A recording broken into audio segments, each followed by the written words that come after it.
자, 다음.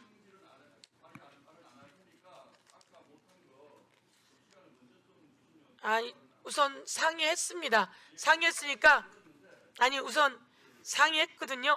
저도 이 중간, 아니, 의원님, 제발 그냥 좀 가요. 중간으로 제가 배치해달라고 했으니까 그렇게 좀 하세요. 그렇게 가셔요. 중간으로 하셔요. 어딜 가셔요? 국정조사 하는데. 국정조사 하는데 어딜 간다고 그래요? 나가는 걸 환영하지만 중간쯤에 하세요. 우선 이상희 의원님, 나가는 걸 아주 환영하지만 이상희 의원님 질의하세요. 네, 보충 질의입니다. 예, 뭐 이 엄중한 국정조사장에서 뭐 이런 말씀드리면 그렇습니다만은 그래도 우리 서영교 위원장님은 과방의 최모 위원장님보다는 조금 양기신 것 같아서 예, 질의만 하세요. 그런 얘기 하지 말고. 알겠습니다. 이쪽이 저는 검찰 참 싫어합니다. 우리 송경호 증인 앞으로 나오시겠습니까? 예, 저 검찰 참 싫어하는데 왜 싫어하냐면요. 제가 2013년부터 19년까지 한 수십 회 조사를 받았어요. 특수부 조사를. 그것도 참 용케 살아남았는데 그래도 참 검찰은 이렇게 해야 된다라고 저는 생각을 합니다. 왜냐하면 검찰은 게이트키퍼거든요. 대한민국의 범죄를 회수시키고 또 여기에 대해서 대한민국 건전한 발전을 이끌어 가려고 그러면 당연히 검찰이 그렇게 지휘해야지요. 저 그렇게 생각하는데 뭐 심리적 압박을 이야기합니다. 아니 피의자가 심리적 압박 받아야죠. 그래야 범행 사실을 인정할 것 아닙니까? 그렇죠.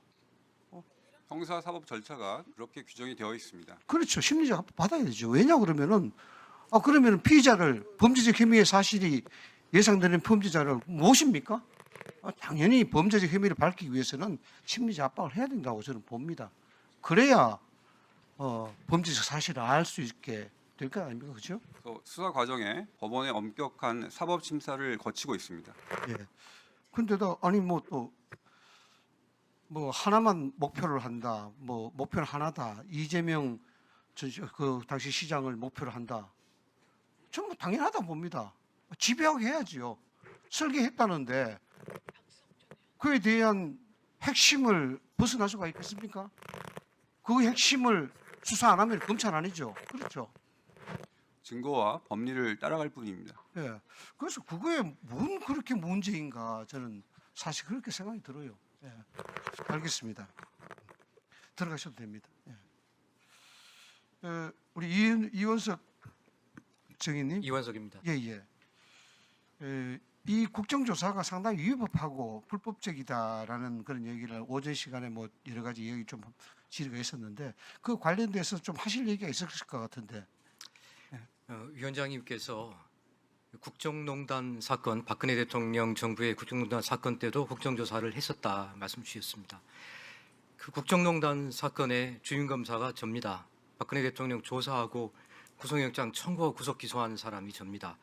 그 수사팀 안에 정일권 검사도 핵심적인 역할을 했습니다. 그런데 만약에 박근혜 대통령 국정농단 사건을 수사하던 도중에 여야 간의 협의 없이 다수당인 보수 정당에서 검사들을 불러가지고 검사들이 JTBC 태블릿을 조작했다, 최순실 씨를 회유하고 압박했다라고 하면서 이미 1, 2심 유죄 판결이 난 최순실 씨에 대해서 판결이 잘못됐다, 유죄 판결이 아니라 무죄 판결을 내려라라고 한다면 그것을 온당하다고 받아들일 수 있는 사람이 있겠습니까? 그렇기 때문에 저는 드리는 말씀이 오늘 또 양당에서 의원님들이 동일한 증거에 대해서 신빙성이나 동일한 증거의 증거 능력과 증명력을 다투고 계시는데 이 일은 사법 절차로 갖고 가서 법원에서 해야 될 일이다. 이재명 대통령께서 하신 말씀이 대통령이 됐고 집권 세력이 되었다고 해서 무슨 일이든지 할 수도 없고 해서도 안 된다라고 말씀하셨습니다. 정말 저는 너무나 옳으신 아주 진짜 지혜로운 말씀이라고 생각합니다. 그래서 제가 드리는 말씀은 정치가 사법을 돕고 정치가 사법을 집어삼키게 하지 마시고 이런 절차를 사법 절차로 돌려서 법원에서 어떤 증거가 증거 능력이 있고 어떤 증거가 증명력이 있고 어떤 증거가 신빙성이 있는지 하는 것을 그 안에서 해결하시라고 그 말씀을 꼭 간곡하게 호소하고 싶습니다. 그 증인 이 1차 수사 때는 그 문재인 정부 때부터 시작이 된 거다. 그렇습니다. 그렇죠? 그 시작이 됐다가 잠시 중단이 됐다가 2차 팀으로 넘어갔죠. 네, 그 과정에서 지금 민주당의 주장은 혐의가 없음에도 불구하고 종결된 그 사안인데 이걸 다시 재수사했다 뭐 이런 어떤 프레임인 것 같은데. 의원님 제가 그때 제주지검장으로 소위 말하는 좌천돼서 내려가 있을 때입니다. 그런데 이 대장동 사건이 터져가지고 대선 전에 굉장히 시끄러운 사건이 됐습니다. 처음에 1차 수사팀에서 성남시청에 대한 압수수색을 수사팀이 본격적으로 수사 착수한 다음에 보름 정도 지나서 하는 바람에 대단히 많은 언론의 비판이 있었습니다. 그것도 시장실과 비서실은 제외하고 압수수색을 해서 20여일이 지나고 나서 시장실과 비서실을 압수수색을 했다는 것 때문에 비난이 많았습니다. 유동규 씨 핸드폰을 집어던진 것을 찾지 못하고 경찰에서 먼저 갖고 가서 그것도 문제가 됐습니다. 대검 차장으로 총장이 돼서 와보니까 수사가 종결된 것이 아니라 앞부분에 있는 민간업자들에 대한 수사가 대부분 이루어져 있고 아직은 수사가 끝나지 않은 상황이었습니다.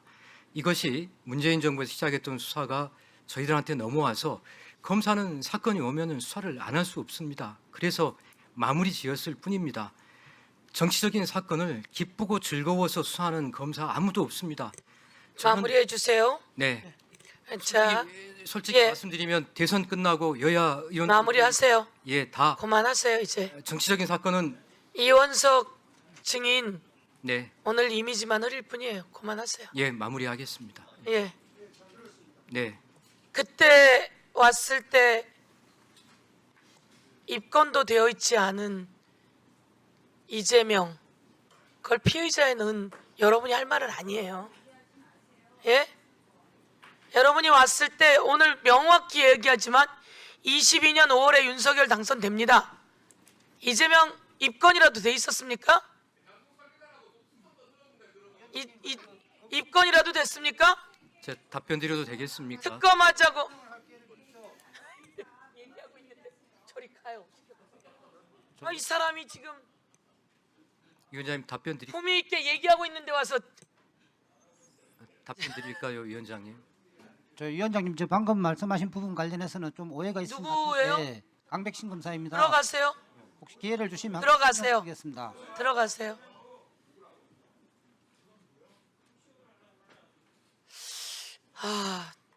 저는 이원석 증인이 국회의 기능을 아예 무시하고 있어요. 그러면 국정감사는 왜 합니까? 국정조사라고 하는 건 국회의 기능이에요. 아시겠죠? 국정조사라고 하는 것은 행정부가 잘못할 때 감시하고 견제하는 기능을 갖고 있는 거예요.